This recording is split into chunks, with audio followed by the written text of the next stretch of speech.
special guest, Kassandra Sanchez. Welcome to the show. Hey, how are you? I'm doing well. How about yourself? Good.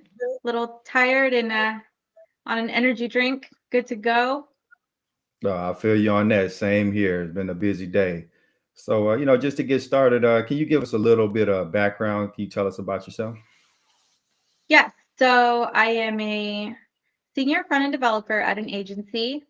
I build a bunch of, well, our agency builds a bunch of really cool stuff. Um, I love making CSS art. So just like photorealistic images out of CSS and HTML. Um, that's pretty much just like my fun little side hobby. You know, some people knit, some people watch TV shows, and I like to make CSS art. So that's like my main thing. I like to play with different weird animations. I'm trying to learn 3JS and like 3D rendering and all that fun stuff. So yeah, I really love all of this, all of the front end development stuff. Yeah. How important do you find the fact that you actually love it to, when it comes to career? Like, do you find like liking your career is important?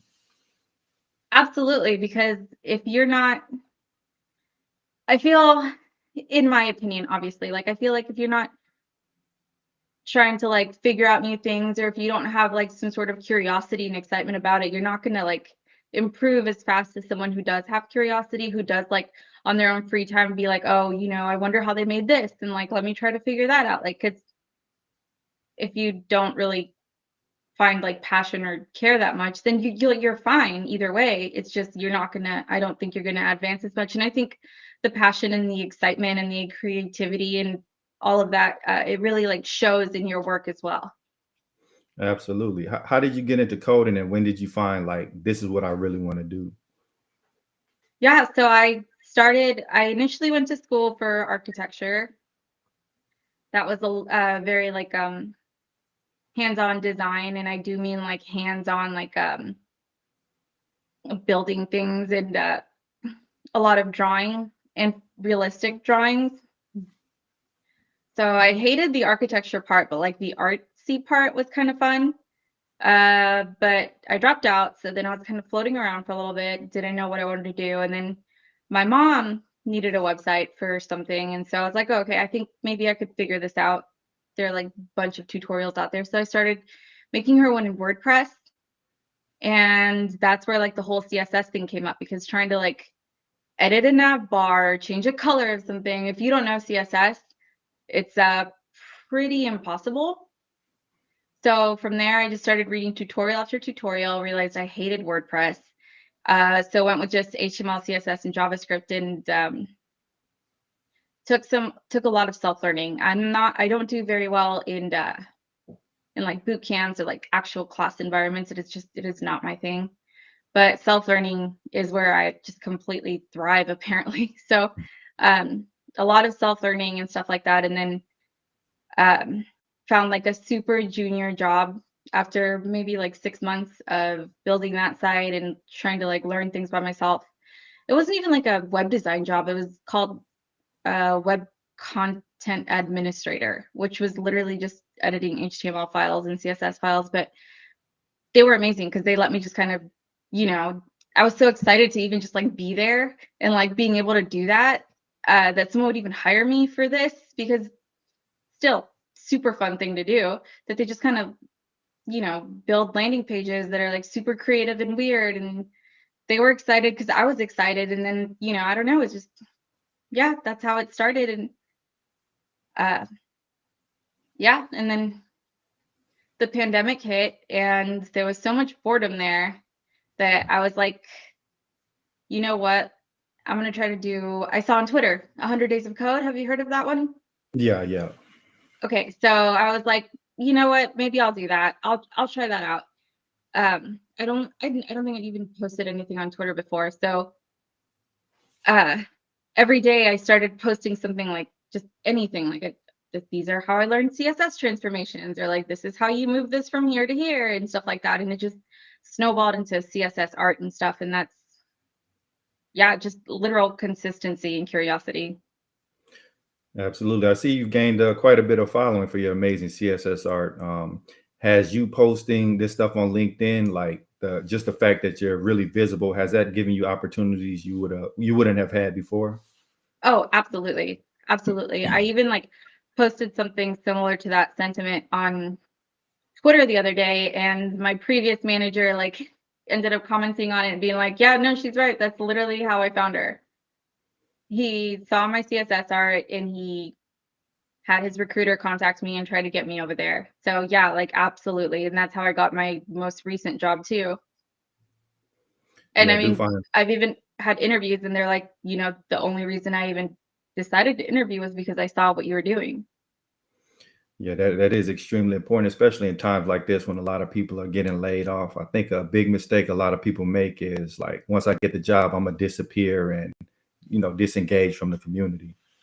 Yes, yes. And that's very easy to do too. You get kind of complacent and that's totally okay. Like I actually even did that last year. I think I didn't post anything new for a very long time, like a very long time. And that's okay. I coasted and then you just kind of find your creative spark again and then you start up again. But yeah, I think it's important. I don't think it's absolutely necessary, but I think it definitely helps. Exactly. You kind of mentioned like you're more of a self learner. I find I'm the same way. Like I like taking courses. I don't like somebody looking over my shoulder and putting time limits on me. What is your strategy for learning? Are you more of a book person or just experimenting? Um, I literally do everything. Like I'll take a video course, but I'll supplement it with tutorials and then I'll try like random things that, a blog on the fourth page of the Google search results gives me like a million tabs open until I figure it out. Just there's no like one answer for me. I really just try to follow one big course, uh, and then supplement that with a million other little articles and little things. So seriously, thank God for content creators and like everything that they put out because I would not be anywhere if it weren't for them. Absolutely. So speaking of content creation, you're creating a course, aren't you? Yes, yes, I'm creating a course about CSS art. So I'm pretty excited about that. It's going to be out in May, hopefully. I'm working really hard to like video everything as fast as I can and get everything together. So yeah, I'm super excited about that. It's going to be really in depth on just CSS and CSS art, but also CSS in general. How has that process been of creating your own course? Was it like more difficult or easier than you expected? Um, I don't know actually. I don't know even exactly what I expected. I just kind of jumped into it head first and um apparently I hate the sound of my own voice. I did realize Yeah. that. I hate it. It's awful. Oh my gosh. But and I'm very awkward in front of a camera if I know what I'm trying to say. I need to record like 80 times because I can never get it right and I start stuttering and like I apologize to myself for no reason. I'm just like real weird about it. But it's good. It's a good learning opportunity and it's getting a lot easier as I go along. Yeah, I know what you mean about hating the sound of your own voice is pretty much why I don't edit my own videos. I don't really like listening to myself. So I understand Yeah. the pain there. Yeah. Yeah. When I So, first heard it, I was like, oh my gosh, this is what I sound like. Why didn't anyone so, tell me?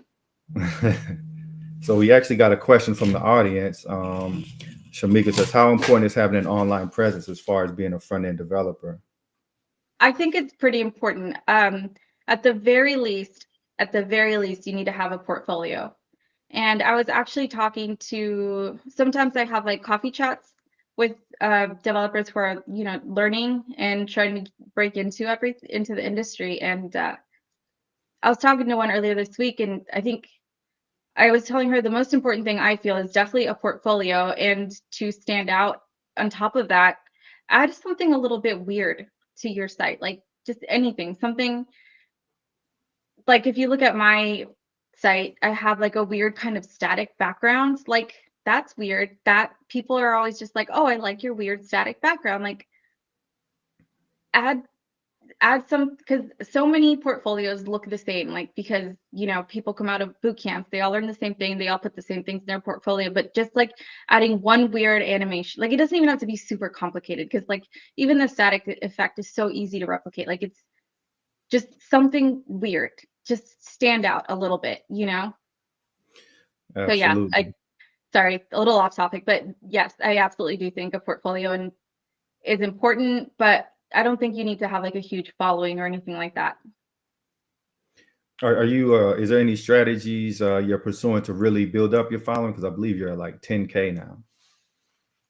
For LinkedIn, I actually I didn't even really post on LinkedIn that much until this year. It was I've mostly been focusing on Twitter, Mm. but I'm now like kind of cross posting both of the things. So it's pretty much just posting every day, and I really like making like little memes and stuff like that. I think it's so Mm. fun for me sometimes. And then posting CSS art, but I just like posting every day. That's pretty much what my strategy is. At least once a day, say something. So, like, are you experimenting with any frameworks like Angular, React, or what do you typically use?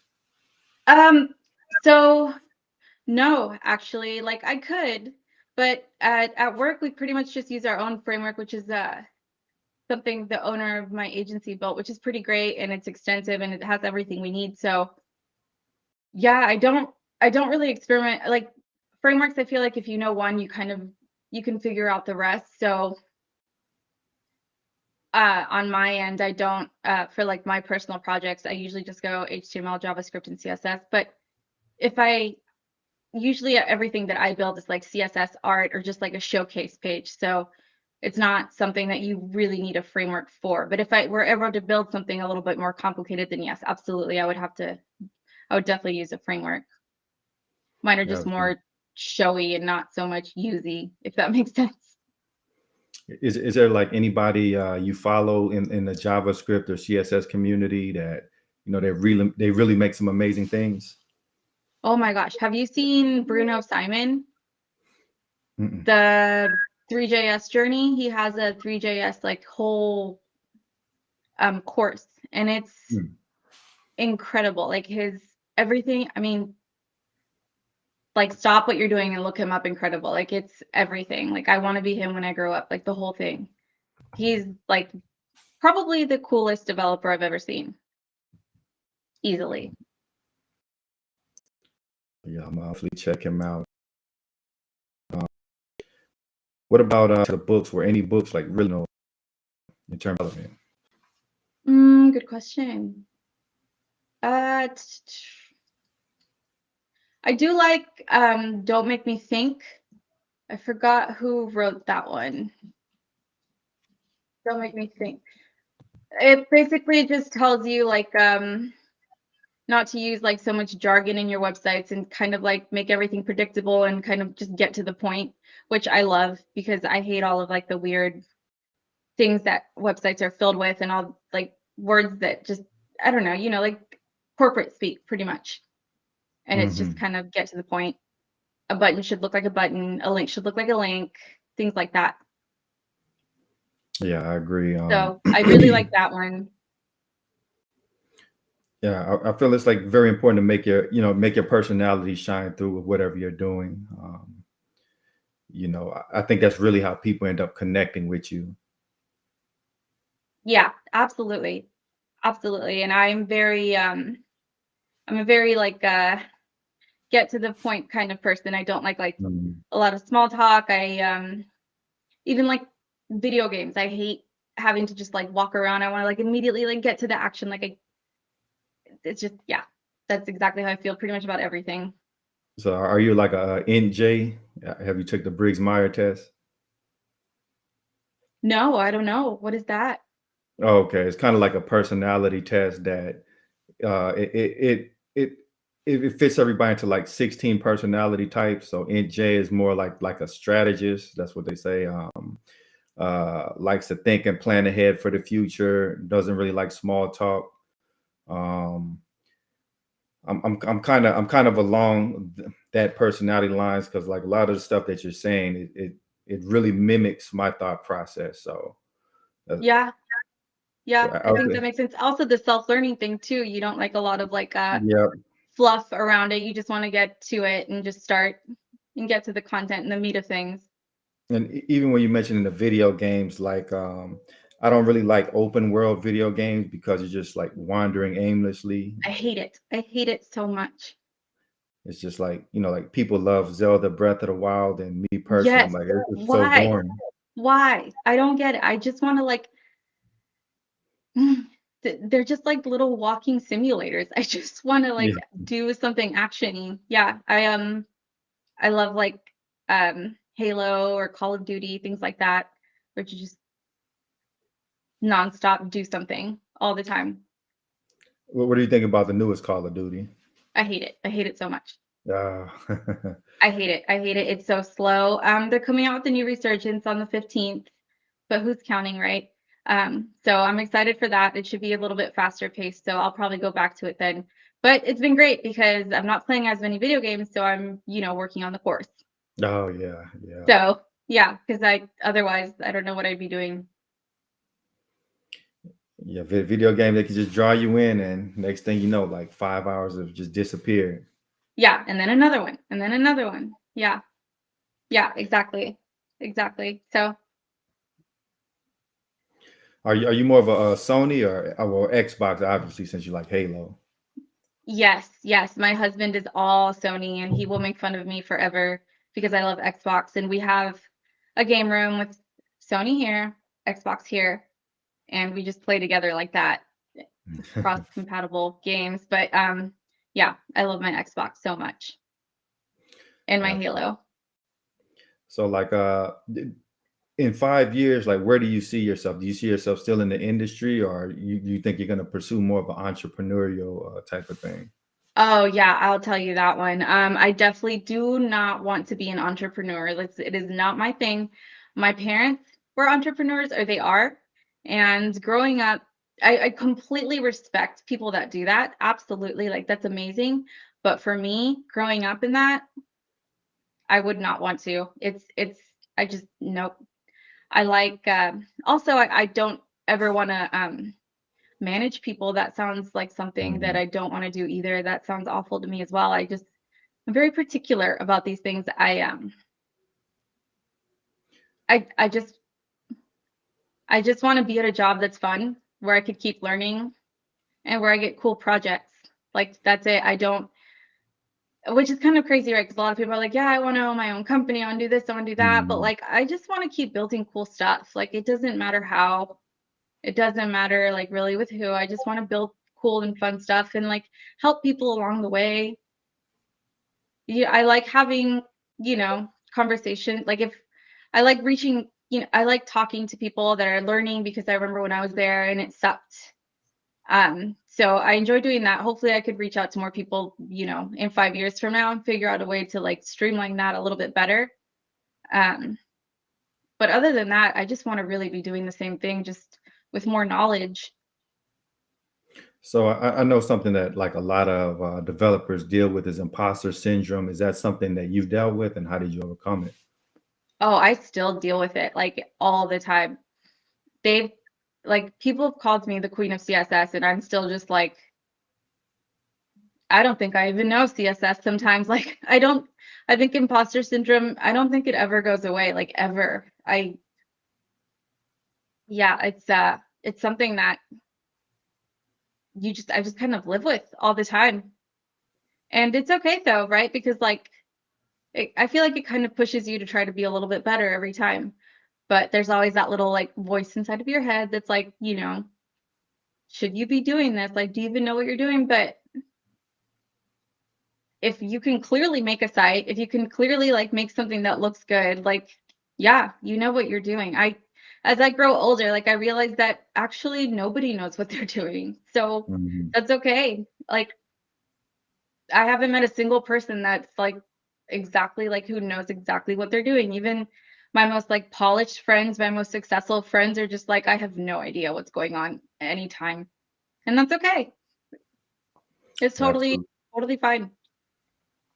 Yeah, failure is definitely part of the process. Everybody I know, you know, that's where you learn some of your most valuable lessons. You fail, you see where you went wrong, then you adjust and correct. So I kind of think, Absolutely. Like, yeah, dropping out of mm, architecture school, I felt like a complete failure. Like, this is what I want to do forever. And now I'm just like, I hate it. I suck at it. Like, I don't want it anymore. Like, then what does that even make me as a person? But like, that's not who defines you as a person. It's what you do after you fall down that defines you as a person, in my opinion.